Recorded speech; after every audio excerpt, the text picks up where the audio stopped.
ইমাম সাহেব যদি কোনো কারণে জামাতে 2 মিনিট আসতে দেরি হয়, 30-এ জামাত ঘটনাচক্রে 31 হয়ে গেছে, সবাই মিছিলের সহকারে ঘড়ির দিকে তাকাইবে, মিছিল দিয়া। আর দেখবেন যে সবাই মিছিল দিচ্ছে, 1 মিনিট দেরি হইলে সবাই মানে একসাথে ঘড়ির দিকে তাকায়।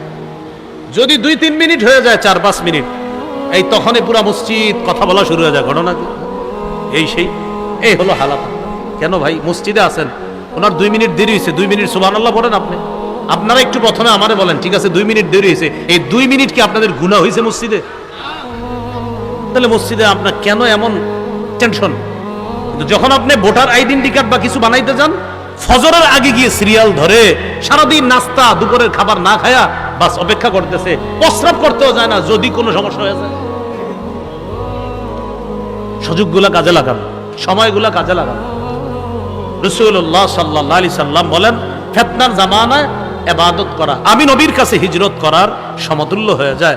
আল্লাহ আমাদেরকে এই জামানায় সব মুহূর্তগুলো, সব সুযোগগুলো রবের ইবাদতে কাজে লাগানোর তৌফিক দান করেন।